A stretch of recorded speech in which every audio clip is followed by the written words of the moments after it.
Capítulo 23. Amos de la humanidad. Cuando preguntamos quién gobierna el mundo solemos asumir que los actores en los asuntos del mundo son estados, sobre todo las grandes potencias, y pensamos en sus decisiones y las relaciones entre ellas. Eso no es incorrecto, pero haríamos bien teniendo en cuenta que ese nivel de abstracción también puede ser muy engañoso. Por supuesto, los estados tienen estructuras internas complejas, y las elecciones y decisiones de la dirección política están muy influidas por la concentración internacional del poder, mientras que la población general a menudo se infravalora. Eso es cierto incluso para las sociedades más democráticas y, por descontado, para otras. No es posible entender de forma realista a quién gobierna el mundo sin hacer caso de los amos de la humanidad, como los llamó Adam Smith.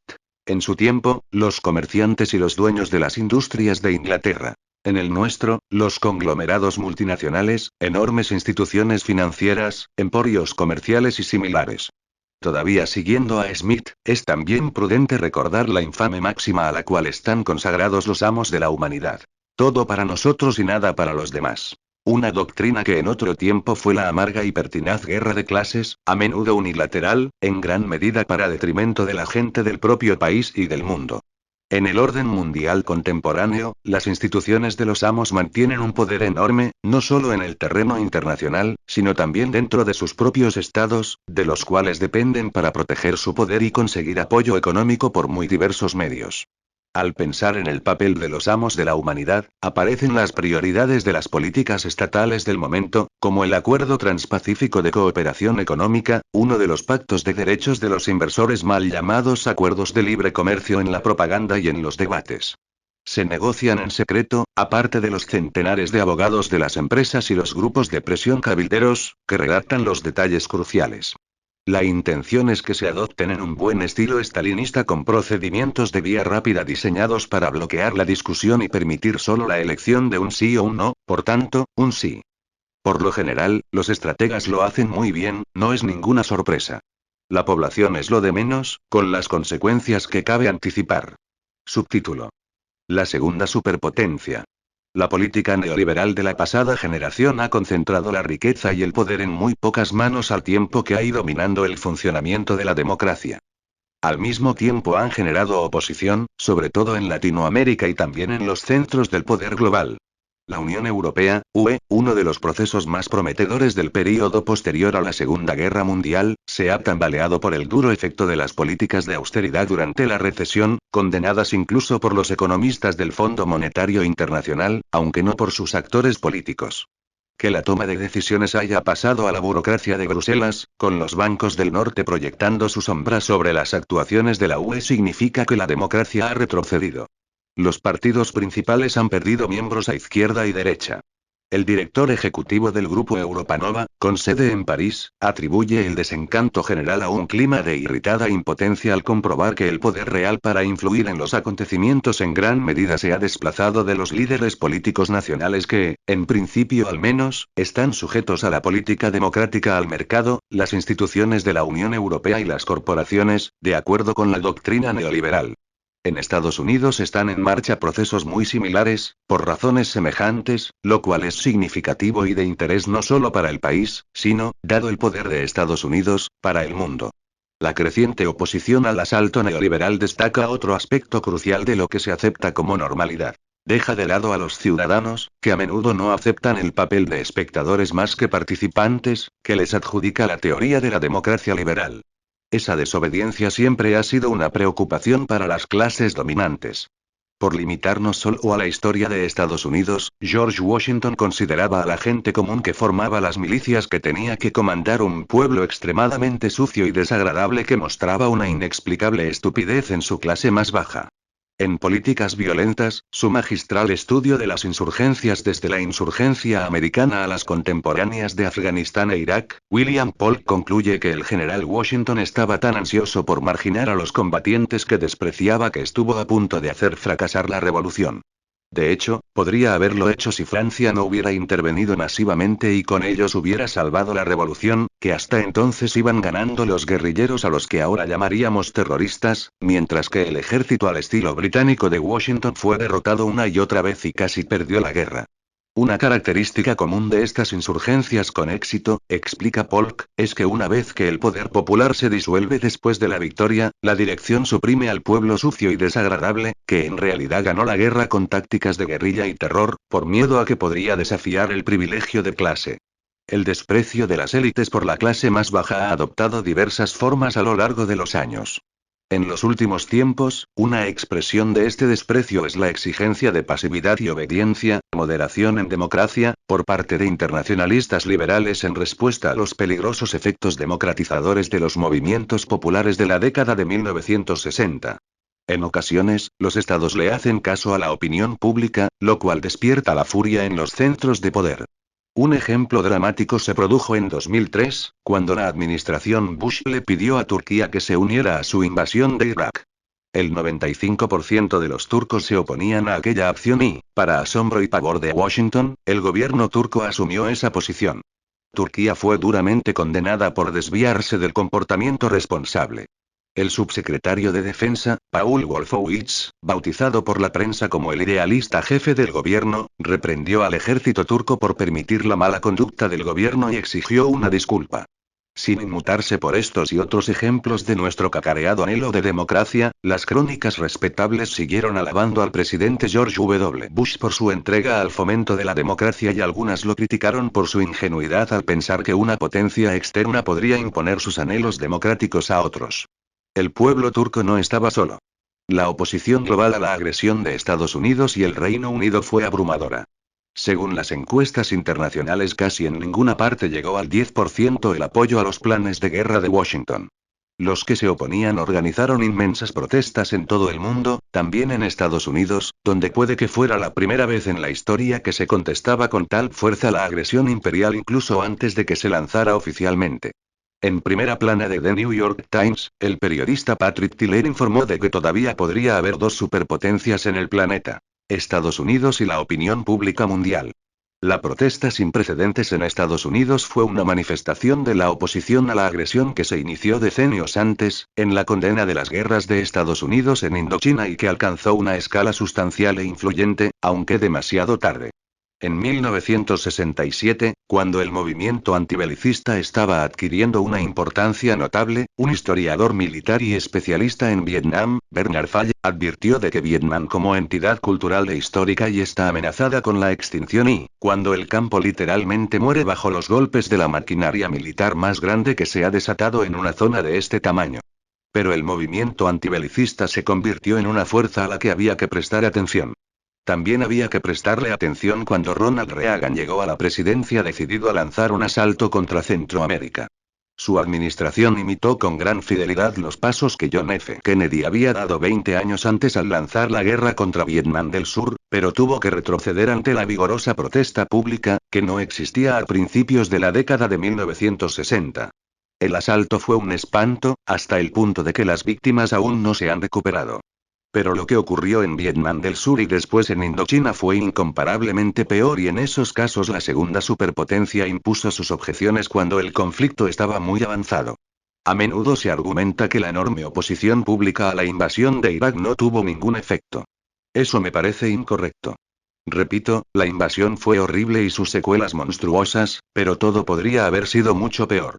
El vicepresidente Dick Cheney, el secretario de Defensa Donald Rumsfeld y el resto de los altos mandatarios de Bush ni siquiera podían plantearse el tipo de acciones que el presidente Kennedy y el presidente Lyndon Johnson emprendieron 40 años antes casi sin protestas.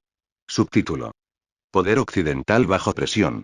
Hay mucho más que decir, por supuesto, de los factores que determinan la política estatal y se dejan de lado cuando adoptamos la convención estándar de que los estados son los actores en los asuntos internacionales. No obstante, con estas advertencias nada triviales, adoptemos la convención, al menos como primera aproximación a la realidad. Entonces la cuestión de quién gobierna el mundo nos conduce enseguida a preocupaciones como el aumento de poder de China y su desafío a Estados Unidos y al orden mundial, la nueva guerra fría que se cocina a fuego lento en Europa, la guerra global al terrorismo, la hegemonía de Estados Unidos y su declive y otros asuntos similares.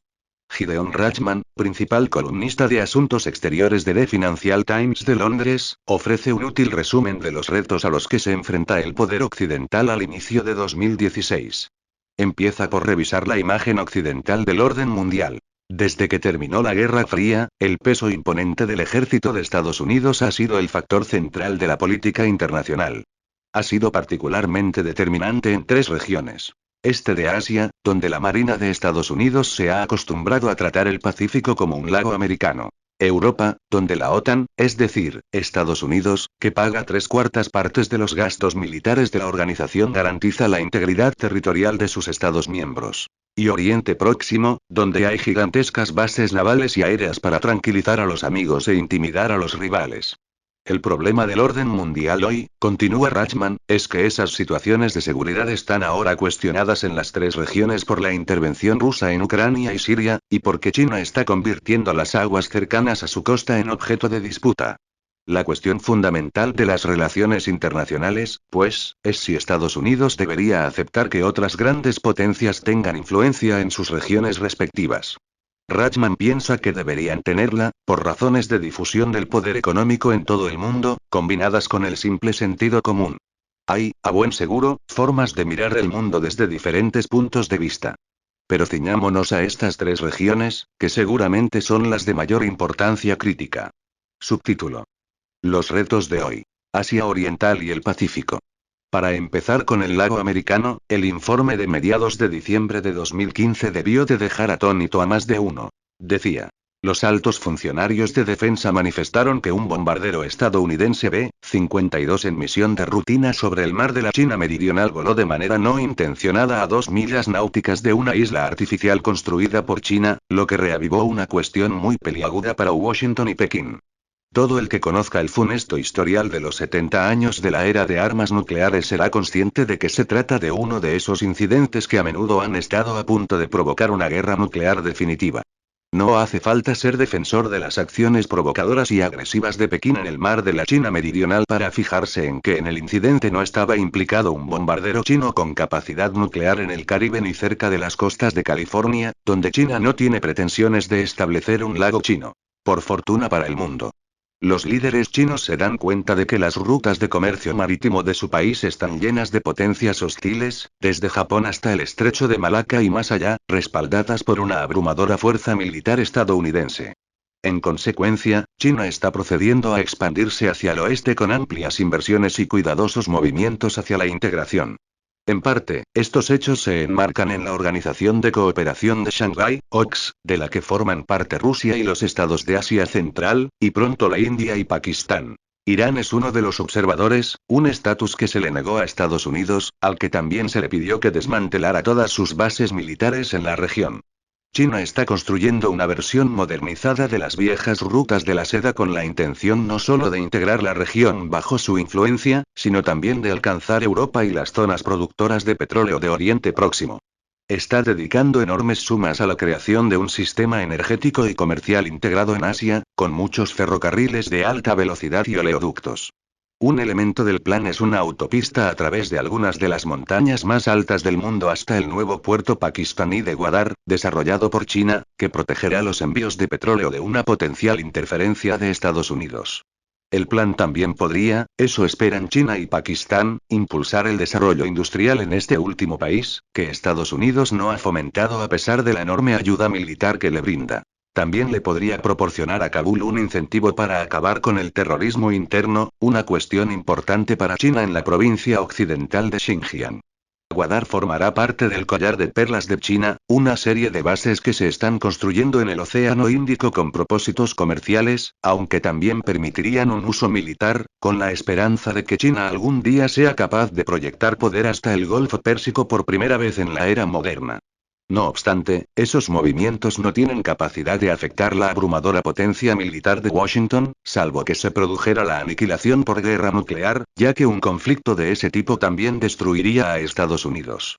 En 2015, China creó el Banco Asiático de Inversión en Infraestructuras, AILIB, con la propia China como principal accionista.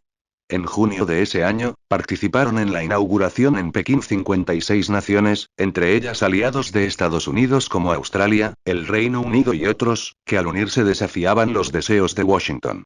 Estados Unidos y Japón estuvieron ausentes. Algunos analistas creen que el nuevo banco podría convertirse en competidor de las instituciones Bretton Woods, el FMI y el Banco Mundial, en las cuales Estados Unidos posee poder de veto.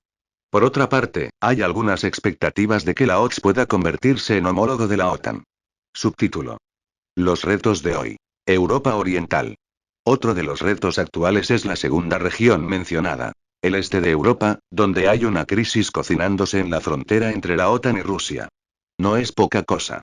En su ilustrativo y juicioso estudio especializado sobre la región, Richard Sakwa escribe y parece muy plausible que la guerra ruso-georgiana de agosto de 2008 fue en realidad la primera de las guerras para frenar la ampliación de la OTAN. La crisis de Ucrania de 2014 es la segunda. No está claro si la humanidad sobreviviría a una tercera. Occidente ve la ampliación de la OTAN como algo benigno. No es sorprendente que Rusia, junto con gran parte del sur global, tenga una opinión diferente, como algunas destacadas voces occidentales. George Kennan advirtió desde el primer momento que la ampliación de la OTAN es un error trágico, y se le unió un veterano estadista estadounidense en carta abierta a la Casa Blanca para describirlo como un error político de proporciones históricas.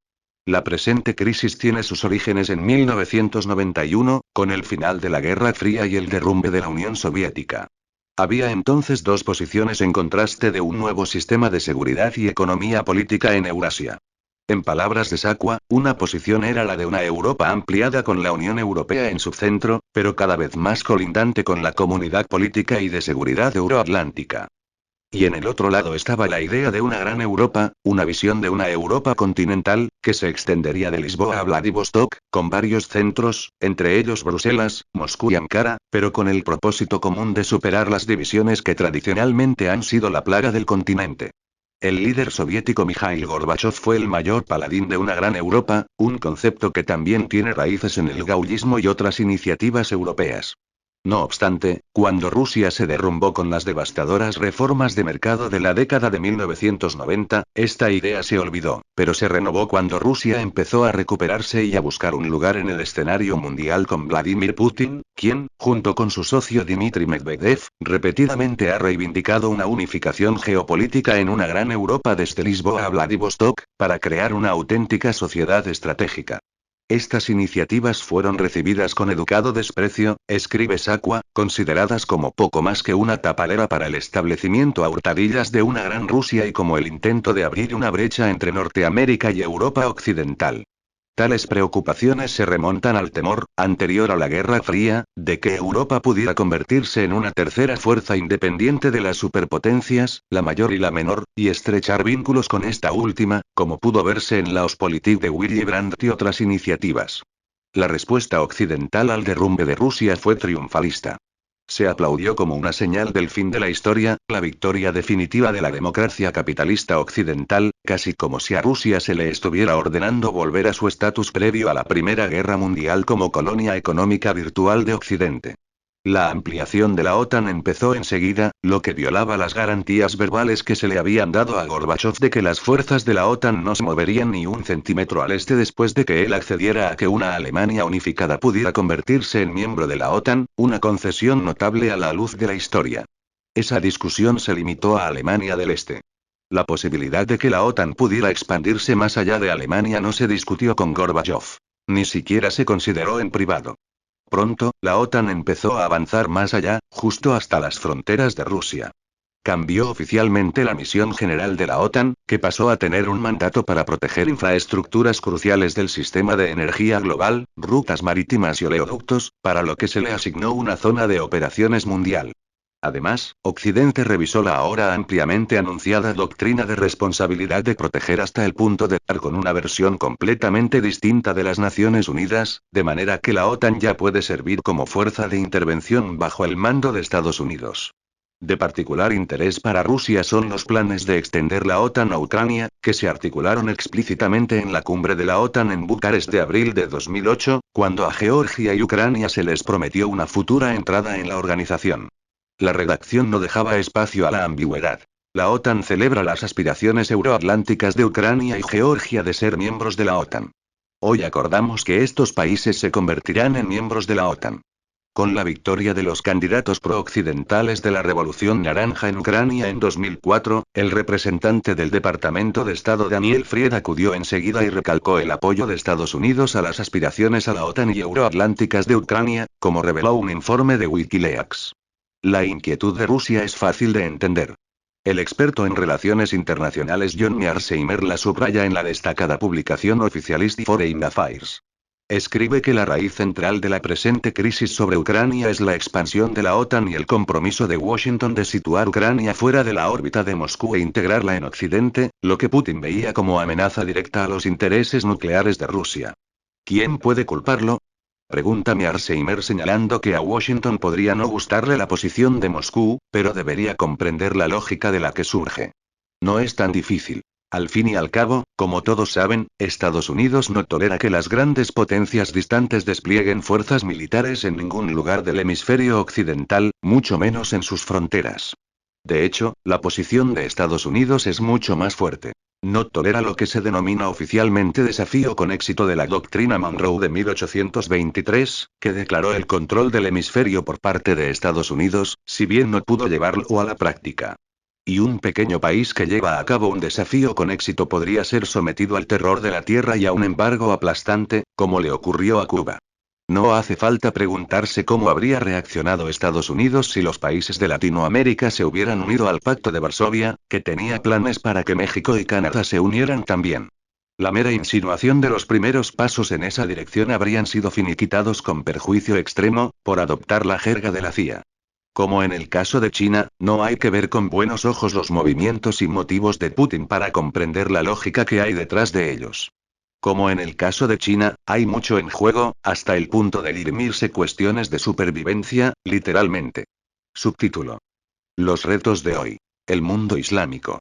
La tercera región de máximo interés es el mundo, mayoritariamente, islámico, también escenario de la guerra global contra el terrorismo, GGCT, que George W. Bush declaró en 2001 después de los atentados terroristas del 11S. Para ser más preciso, redeclaró. La GGCT fue declarada por el gobierno de Reagan cuando llegó a la presidencia, con una enfebrecida retórica sobre la plaga extendida por depravados oponentes de la civilización en palabras de Reagan, y un retorno a la barbarie en la edad moderna en palabras de George Shultz, su secretario de Estado. La primera GGCT ha sido discretamente eliminada de la historia. Enseguida se convirtió en una guerra terrorista, asesina y destructiva que aquejó a Centroamérica, África Meridional y Oriente Próximo, con nefastas repercusiones que llegan a la actualidad, hasta el punto de que Estados Unidos tuvo la condena del Tribunal Internacional de Justicia, que Washington desdenó. En cualquier caso, no es un relato adecuado para la historia, así que ha desaparecido. El éxito de la versión Bush-Obama de la GGCT puede ser evaluado sin problemas en directo. Cuando se declaró la guerra, los objetivos terroristas estaban confinados en un pequeño rincón del Afganistán tribal. Los afganos, que en su mayoría los despreciaban, los protegieron siguiendo la ley de hospitalidad tribal. Los estadounidenses estaban desconcertados al ver que los campesinos pobres se negaban a entregar a Osama Bin Laden por la, para ellos, astronómica suma de $25 millones. Hay buenas razones para creer que una acción policial bien construida, o incluso negociaciones diplomáticas con los talibanes, podrían haber puesto a los sospechosos de urdir los crímenes del 11S en manos de Estados Unidos para ser juzgados y sentenciados. Sin embargo, esas opciones no se contemplaron. En cambio, se optó por la violencia a gran escala. No con el objetivo de derrocar a los talibanes, eso vino después, sino para dejarles claro que despreciaban sus ofertas de una posible extradición de Bin Laden. No podemos conocer la seriedad de la propuesta porque la posibilidad de evaluarla nunca se planteó. O quizá Washington estaba decidido a mostrar músculo, a notarse un triunfo y asustar al mundo entero. No se preocuparon por el sufrimiento de los afganos ni por cuánta gente perderíamos. Eso dijo el muy respetado líder antitalibán Abdullah, uno de los muchos opositores que condenaron la campaña de bombardeos lanzada por Estados Unidos en octubre de 2001 como un gran revés para sus esfuerzos de derrocar a los talibanes desde dentro, un objetivo que consideraban a su alcance. Su opinión la confirmó Richard A. Clarke, que era presidente del Grupo de Seguridad y Antiterrorismo de la Casa Blanca bajo la presidencia de George W. Bush cuando se elaboraron los planes de atacar Afganistán. Según describe Clarke la reunión, cuando le informaron de que el ataque violaría la ley internacional, el presidente gritó en la pequeña sala de conferencias: No me importa lo que digan los abogados internacionales, vamos a darle una paliza a alguien. Las grandes organizaciones de ayuda humanitaria que trabajaban en Afganistán también se opusieron al ataque con vehemencia, advirtiendo de que millones de personas estaban al borde de la inanición y que las consecuencias podrían ser horrendas. No es preciso examinar las consecuencias para el pobre Afganistán años después. El siguiente objetivo de la apisonadora fue Irak. La invasión de Estados Unidos y el Reino Unido, sin ninguna razón verosímil, es el peor crimen del siglo XXI. La invasión provocó la muerte de centenares de miles de personas en un país en el que la sociedad civil ya había sido castigada por las sanciones estadounidenses y británicas, que dos distinguidos diplomáticos internacionales encargados de administrarlas consideraron genocidas, por lo que ambos dimitieron en señal de protesta. La invasión también generó millones de refugiados, destruyó el país y dio lugar a un conflicto sectario que ahora está desgarrando no solo Irak, sino la región entera. Es un hecho pasmoso de nuestra cultura intelectual y moral que en círculos ilustrados eso pueda ser llamado, de manera insulsa, la liberación de Irak. Las encuestas del Pentágono y el Ministerio de Defensa británico descubrieron que solo el 3% de los iraquíes consideraban legítimo el papel de la seguridad de Estados Unidos en su país, menos del 1% creían que las fuerzas de la coalición Estados Unidos-Reino Unido eran buenas para su seguridad, el 80% de ellos se oponía a la presencia de las fuerzas de la coalición en el país y una mayoría apoyaba los ataques a las tropas de la coalición. Afganistán ha sido destruido sin posibilidad de realizar encuestas fiables, pero todo parece indicar que la opinión de los afganos sería similar. En Irak, Estados Unidos sufrió una derrota muy seria, por lo que tuvo que abandonar sus objetivos de guerra oficiales y dejar el país bajo la influencia del único vencedor, Irán.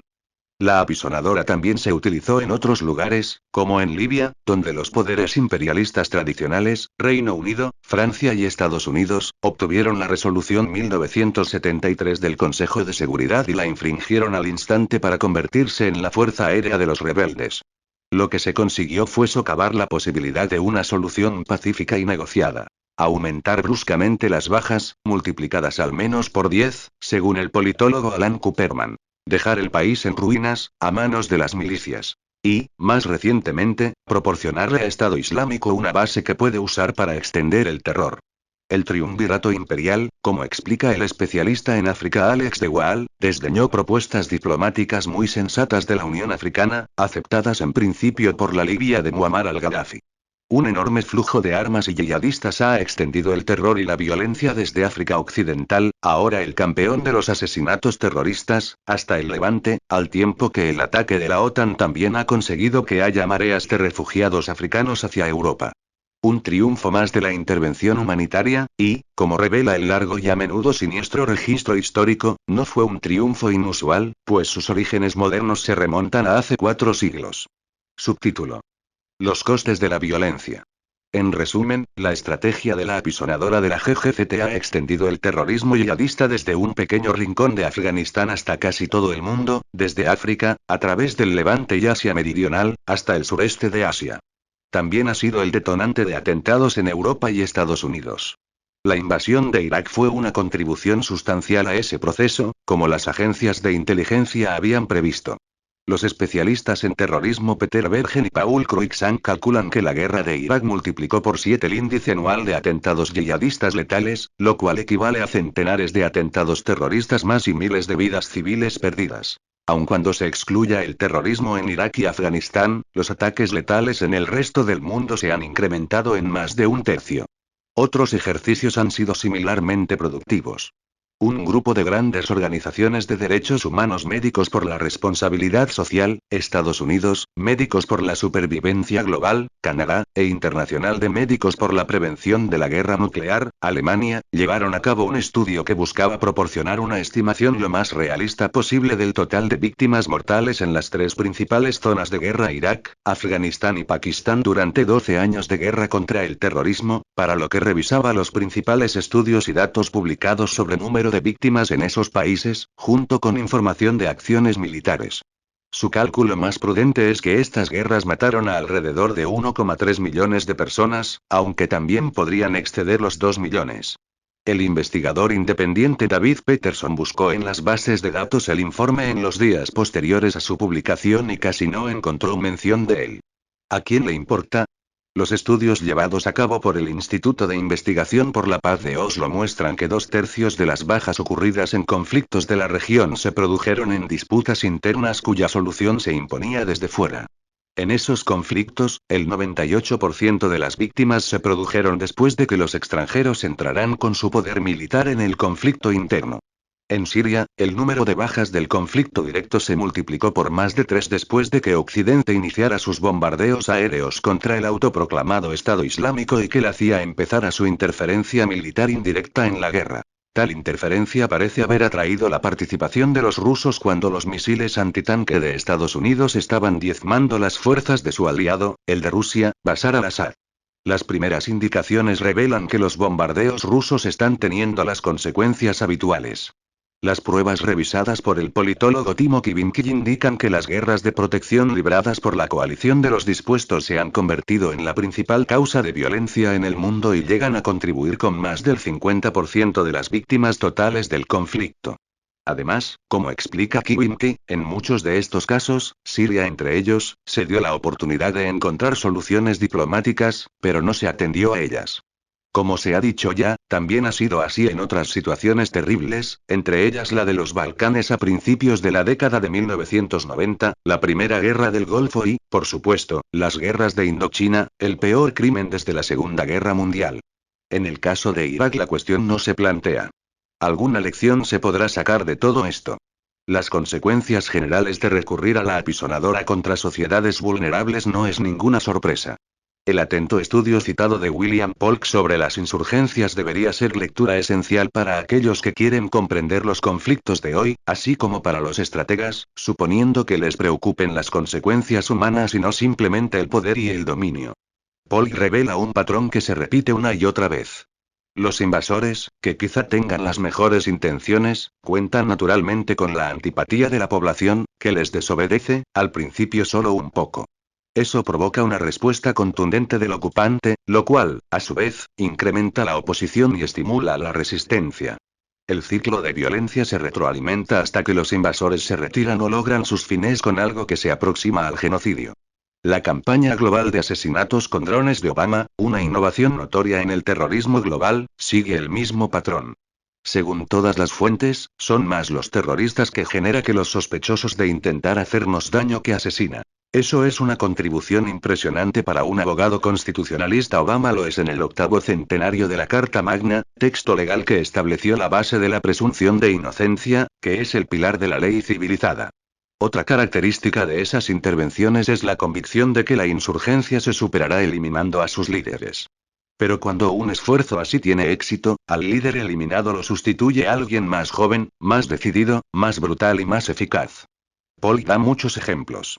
En su importante estudio Kill Chain, el historiador militar Andrew Cockburn analizó las campañas estadounidenses organizadas para matar a caudillos del narcotráfico y del terrorismo durante un largo periodo y encontró los mismos resultados.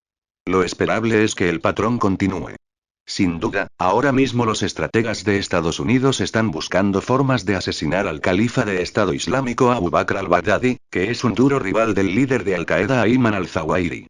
El resultado probable de este logro lo pronostica el destacado experto en terrorismo Bruce Hoffman, miembro del Centro de Combate del Terrorismo de la Academia Militar de Estados Unidos. Predice que la muerte de al-Baghdadi probablemente allanará el camino para una reconciliación con Al-Qaeda que producirá una fuerza terrorista combinada sin precedentes en ámbito, tamaño, ambición y recursos. Polk cita un tratado sobre la guerra de Henry Jomini, influido por la derrota de Napoleón a manos de guerrilleros españoles, que se convirtió en manual para generaciones de cadetes en la Academia Militar de West Point. Jomini observó que esas intervenciones de grandes potencias suelen dar lugar a guerras de opinión y casi siempre a guerras nacionales, que si no lo son al principio se convierten en eso en el curso de la lucha, por la dinámica que describe Polk. Jomini concluye que los comandantes de ejércitos regulares se equivocan al participar en esas guerras porque las perderán. Incluso lo que puede parecer un éxito se revelará de corta duración. Hay estudios sobre Al-Qaeda y Estado Islámico que ponen de manifiesto que Estados Unidos y sus aliados están siguiendo su plan de juego con precisión. Su objetivo es arrastrar a Occidente de la forma más activa y profunda posible a un lodazal e involucrar perpetuamente a Estados Unidos y Occidente en una serie de aventuras en el extranjero prolongadas y debilitantes, que socavarán sus propias sociedades, gastarán recursos y aumentarán la intensidad de la violencia, en esa espiral de la que habla Polk. Scott Atran, uno de los investigadores más perspicaces de los movimientos yihadistas, calcula que ejecutar los atentados del 11S cuesta entre $400.000 y $500.000, mientras que la respuesta militar y de seguridad de Estados Unidos y sus aliados se sitúa en el orden de 10 millones de veces esa cifra. Desde el punto de vista de la relación coste-beneficio, la espiral de violencia ha sido un gran éxito, más de lo que podía imaginar Bin Laden, y la tendencia es al alza. En esto radica la esencia de la guerra asimétrica estilo Jiu-Jitsu. Al fin y al cabo, ¿quién se atrevería a afirmar que estamos mejor que antes o que el peligro general está reduciéndose? Y si continuamos utilizando la apisonadora, siguiendo tácitamente el guión yihadista, el efecto probable es un yihadismo todavía más violento y con mayor atractivo. La historia, aconseja Atran, debería inspirar un cambio radical en nuestras contraestrategias. Al-Qaeda y Estado Islámico están apoyados por estadounidenses que siguen sus directrices. Por ejemplo, Ted Cruz, un candidato republicano a la presidencia que aboga por bombardeos masivos. O, en el otro extremo del espectro convencional, el destacado columnista de Oriente Próximo y Asuntos Internacionales de The New York Times Thomas Friedman, quien en 2003 en el programa de Charlie Rose ofreció a Washington consejos sobre cómo combatir en Irak. Había lo que podemos llamar la burbuja del terrorismo y lo que teníamos que hacer era ir a esa parte del mundo y reventarla. Necesitábamos ir allí, básicamente sacar un palo muy grande, justo en el centro de ese mundo, y reventar esa burbuja. Y solo había una forma de hacerlo y tenían que ver a chicos y chicas de Estados Unidos, yendo de casa en casa, desde Basora hasta Bagdad, diciendo: ¿qué parte de la frase no entiendes? ¿Crees que no nos importa nuestra sociedad abierta? ¿Crees que íbamos a dejar pasar esta burbuja de fantasía? Bueno, chúpate esa. De eso, Charlie, trataba esa guerra. Así aprenderán los del turbante. Subtítulo. Mirando hacia adelante. Atran y otros atentos observadores suelen estar de acuerdo en las propuestas.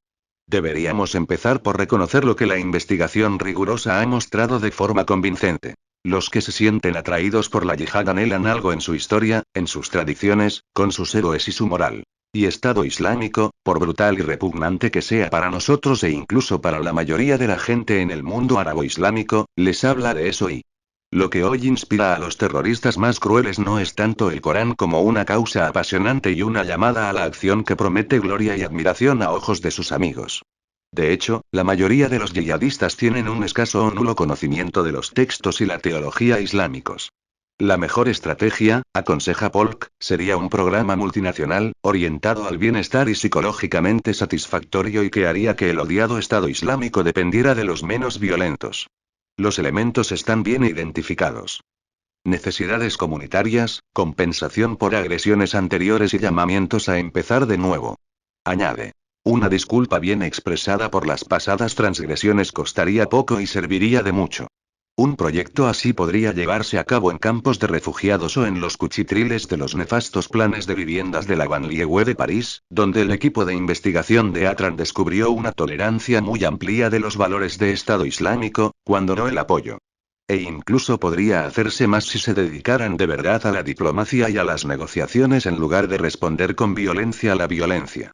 No menor importancia tendría una respuesta honorable a la crisis de los refugiados, que se veía venir pero que cobró relevancia en Europa en 2015. Eso supondría, como mínimo, un drástico aumento de la ayuda humanitaria a los campamentos en el Líbano, Jordania y Turquía, donde los abatidos refugiados de Siria sobreviven a duras penas. Pero hay muchos más factores, y proporcionan una imagen de los que se describen a sí mismos como estados ilustrados que dista de ser atractiva, lo cual debería ser un estímulo para hacer algo. Hay países que generan refugiados a través de la violencia masiva, como Estados Unidos y, en segunda instancia, el Reino Unido y Francia. Luego hay países que aceptan muchísimos refugiados, entre ellos los que huyen de la violencia occidental, como el Líbano, probablemente el máximo receptor en relación con el número de habitantes que tiene el país, Jordania y Siria antes de implosionar, entre otros en la región. Y solapándose parcialmente, hay países que al mismo tiempo generan refugiados y se niegan a acogerlos, no solo de Oriente Próximo, sino también del patio trasero de Estados Unidos al sur de la frontera. Una imagen extraña, dolorosa de contemplar. Un relato sincero trazaría el origen de los refugiados mucho más atrás en la historia.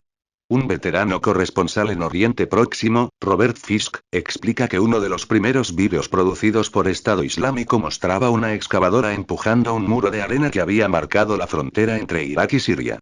Mientras la máquina destruía el muro de contención, la cámara bajaba hacia un cartel manuscrito tirado en el suelo en el que se leía: fin de Sykes-Picot. Para la población de esa parte del mundo, el acuerdo Sykes-Picot es el símbolo mismo del cinismo y la brutalidad del imperialismo occidental. Conspirando en secreto durante la Primera Guerra Mundial, el Reino Unido de Mark Sykes y la Francia de Francois Georges Picot dividieron la región en estados artificiales para satisfacer sus objetivos imperiales, con absoluto desdén por los intereses de la población que vivía allí, rompiendo las promesas hechas en tiempo de guerra para inducir a los árabes a unirse al esfuerzo de guerra aliado. El acuerdo era espejo de las prácticas de los estados europeos que arrasaron África de manera similar. Transformó lo que habían sido provincias relativamente silenciosas del Imperio Otomano en algunos de los estados menos estables y más internacionalmente explosivos del mundo. Desde entonces, las repetidas intervenciones occidentales en Oriente Próximo y África han exacerbado las tensiones, los conflictos y las alteraciones que han hecho añicos las sociedades. El resultado final es una crisis de refugiados que el Occidente inocente apenas puede soportar. Alemania ha emergido como la conciencia de Europa, al principio, pero ya no, al aceptar casi 1 millón de refugiados en uno de los países más ricos del mundo y con 80 millones de habitantes. Contrasta que el pobre Líbano haya absorbido, según algunas estimaciones, 1,5 millones de refugiados sirios, que ahora representan la cuarta parte de su población, además de 500,000 de refugiados palestinos registrados por la Agencia de Naciones Unidas para los Refugiados de Palestina y Oriente Próximo, UNRWA, sobre todo víctimas de políticas israelíes. Europa también se lamenta del peso de los refugiados procedentes de países que han arrasado en África, no sin ayuda estadounidense, como congoleses y angoleños, entre otros, pueden testificar. Europa está buscando ahora sobornar a Turquía, donde hay más de 2 millones de refugiados sirios, para distanciar de las fronteras de Europa a aquellos que huyen de los horrores de Siria, igual que Obama presiona a México para que mantenga las fronteras de Estados Unidos libres de los desdichados que buscan escapar de las secuelas de la GGCT de Reagan y de aquellos que tratan de huir de desastres más recientes, como un golpe militar en Honduras que Obama legitimó casi en solitario y que ha creado una de las peores cámaras de los horrores en la región. Las palabras no pueden expresar la respuesta de Estados Unidos a la crisis de refugiados sirios, al menos palabras que yo pueda pensar. Volviendo a la pregunta inicial, ¿quién gobierna el mundo? Puede que queramos replantearla de Esdier. ¿Qué principios y valores gobiernan el mundo? Esa pregunta debería ser la más importante en la mente de los ciudadanos de los países ricos y poderosos, que disfrutan de un inusual legado de libertad, privilegios y oportunidades gracias a las luchas de aquellos que lucharon por ello antes y que ahora se enfrentan a funestas opciones para responder a retos de gran importancia humana. Noam Chomsky, Filadelfia, 1928, lingüista, filósofo, activista, autor y analista político estadounidense. Estudió en la Universidad de Pensilvania, donde se doctoró en 1955 con una tesis sobre el análisis transformacional, elaborada a partir de las teorías de Z. Harris, de quien fue discípulo. Entró entonces a formar parte como docente del Massachusetts Institute of Technology, del que es profesor desde 1961. Es autor de una aportación fundamental a la lingüística moderna, con la formulación teórica y el desarrollo del concepto de gramática transformacional, o generativa, cuya principal novedad radica en la distinción de dos niveles diferentes en el análisis de las oraciones. Por un lado, la estructura profunda, conjunto de reglas de gran generalidad a partir de las cuales se genera, mediante una serie de reglas de transformación, la estructura superficial de la frase. Este método permite dar razón de la identidad estructural profunda entre oraciones superficialmente distintas, como sucede entre el modo activo y el pasivo de una oración. En el nivel profundo, la persona posee un conocimiento tácito de las estructuras fundamentales de la gramática, que Chomsky consideró en gran medida innato. Basándose en la dificultad de explicar la competencia adquirida por los hablantes nativos de una lengua a partir de la experiencia deficitaria recibida de sus padres, consideró que la única forma de entender el aprendizaje de una lengua era postular una serie de estructuras gramaticales innatas las cuales serían comunes, por tanto, a toda la humanidad. Aparte de su actividad en el terreno lingüístico, ha intervenido a menudo en el político, provocando frecuentes polémicas con sus denuncias del imperialismo estadounidense desde el comienzo de la guerra de Vietnam y sus reiteradas críticas al sistema político y económico de Estados Unidos.